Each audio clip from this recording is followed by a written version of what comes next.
राधानगरी तालुक्यात मतदार यादीची विशेष सखोल पडताळणी मोहीम प्रभावीपणे राबवण्यासाठी तहसीलदार अनिता देशमुख यांनी चांदेकरवाडी ग्रामपंचायतीला भेट दिली। यावेळी त्यांनी हिंदूराव ज्ञानदेव खोत यांच्या घरी जाऊन मतदान गणना पत्रक भरून घेण्याच्या प्रक्रियेची माहिती घेतली।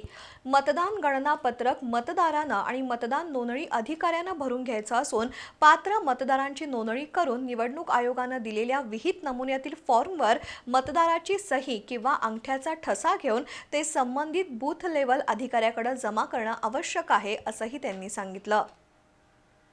राधानगरी तालुक्यात मतदार यादीची विशेष सखोल पडताळणी मोहीम प्रभावीपणे राबवण्यासाठी तहसीलदार अनिता देशमुख यांनी चांदेकरवाडी ग्रामपंचायतीला भेट देऊन मोहिमेची पाहणी केली। तालुक्यातील सर्व मतदारांनी आपले अर्ज वेळेत भरून संबंधित बूथ लेवल अधिकाऱ्यांकडे जमा करावेत असं आवाहन त्यांनी केलं।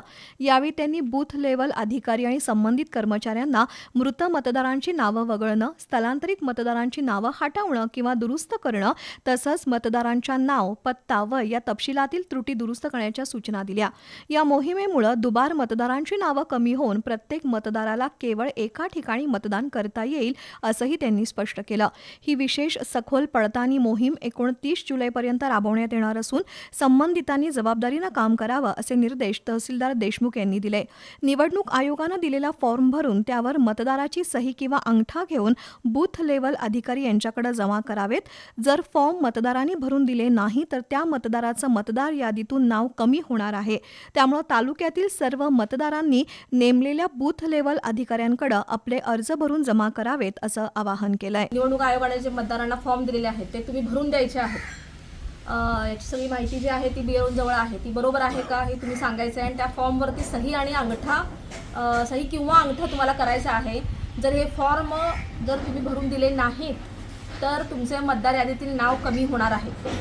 त्याच्यामुळे सर्व राधानगरी तालुक्यातील मतदारांना मी आवाहन करते की BLO तुमच्या घरोघरी येणारच आहेत, पण तुम्ही देखील सगळ्या BLO संपर्क साधायचा आहे आणि हे इन्युमरेशन फॉर्म जे आहेत ते भरवून द्यायचे आहेत। त्याचा कालावधी अतिशय कमी आहे, 30 जुलैपर्यंतच BLOना घरोघरी येणार आहेत। तर हा कालावधी कमी असल्यामुळे स्वतःहून तुम्ही BLO संपर्क साधा आणि हे जे फॉर्म्स आहेत ते भरून द्या।